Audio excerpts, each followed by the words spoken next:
All right, let's get right into it. Today, we are deconstructing one of the most complex characters out there, the storm god Jara. He's this fascinating paradox, right? All this immense world-shaking power, but at the same time, this incredibly profound devotion. We're going to unravel that whole intricate web of relationships that makes him so compelling.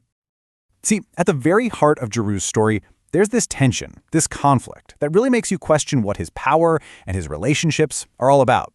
And honestly, it all boils down to one very modern and, kind of provocative question. So, is he? I mean, let's be real, it's a fair question to ask. When you see a being with the power of a storm god washing someone's feet, enduring endless teasing, and just completely orbiting the women in his life, well, that modern label kind of seems to fit, doesn't it? But is that really the whole picture? And this right here, this is the key to our whole analysis. Through our modern lens, his actions can look like simple, excessive servitude. But if you look at it through the sacred lens of his own world, the Arreqqana faith, it's something else entirely. It's this deep, profound cycle of power, endurance, and love. So the answer really depends on which world you're standing in when you ask the question. Okay, so to really get Jaru, you absolutely have to start with Morisawa. Their bond, it's not just a relationship, you guys. It's like a sacred, cosmic principle in action. It's the rulebook for their entire universe. This brings us to this absolutely crucial concept, the storm and moon dynamic. This isn't about weakness or submission at all. It's a sacred exchange. The storm, that's Jaru, proves his incredible strength precisely by surrendering to the moon's trials. He does it out of this deep reverence and, honestly, a spiritual hunger that only she can satisfy. So let's break down how this actually works. Her teasing? It's not about humiliating him. It's a spiritual trial designed to test and channel his power. His surrender isn't a sign of weakness. His ability to endure it is the ultimate proof of his strength. And it is a two-way street. It's totally reciprocal. He tends to her, and in return, she crowns him her snake god. That vulnerability, him disarming himself for her, that is the ultimate sign of trust, an intimacy he shows to her and literally no one else. Now, let's pivot and contrast that whole dynamic with his first promise, Sara. I mean, if Morisawa is the trial that sharpens his power, Sara represents a completely different kind of devotion. She's the anchor of a childhood vow. So, here she is, Sarah. She's a priestess in training in the Hearth River tradition, a faith that's all about home, stability, and family. You can see it in her sacred purple-violet eyes. As his first doll, Shawa, his first promised one, her devotion isn't some grand trial of power. It's an act of quiet, consistent care, like constantly baking his favorite peach milk cake. She is stability itself. And the foundation of their entire bond is the single promise he made to her when they were just kids in middle school. He told her they'd be together forever, and for Sara, that vow became her sacred truth. She isn't testing his strength. She is the quiet, patient hearth he always promised he'd come back to. She's his anchor in the storm. But, that kind of steadfast devotion, it comes with a really heavy price. In this one whispered prayer to her goddess, we see all of her inner turmoil.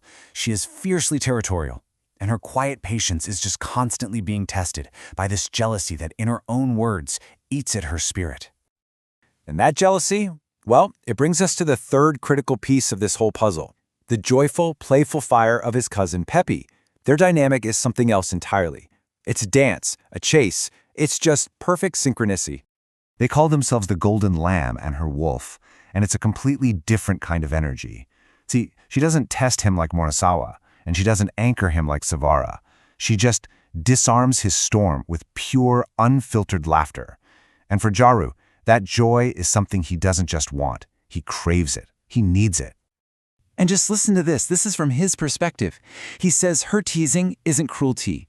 It's the only thing that keeps his own inner fire from just consuming him whole. He's not being weakened by her. He's being saved by her joy. He would literally let himself burn if it meant he could hear her laugh. And then boom, you get her side of it. And it's a perfect mirror. She knows exactly what she's doing. She teases him to remind him that a wolf's strength isn't just in the ferocious hunt, but also in its playfulness.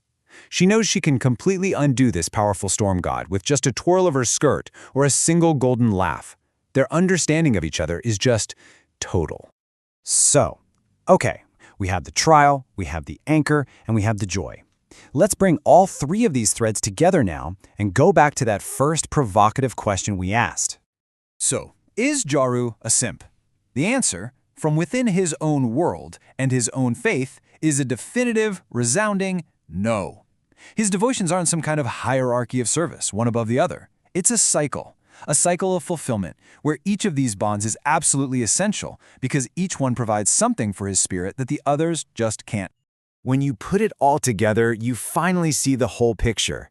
Morisawa is the trial that channels his fire and proves his ultimate strength. Sara is the anchor, the enduring hearth that was built on his very first vow. And Peppy? She's the joy that softens him and reminds him what it actually means to be alive. He needs all three to be complete. Think about it. Without the trial, his power is aimless. Without the anchor, his devotion is rootless. And without joy, his whole existence is just an endless, empty storm. And so this leaves us with one final thought. Jaru's story really challenges our modern kind of linear ideas about love and power. It asks us to consider that maybe, in a world of sacred threads and cosmic cycles, true devotion isn't about who holds all the power, but about how beautifully and completely you can surrender to the balance of it all.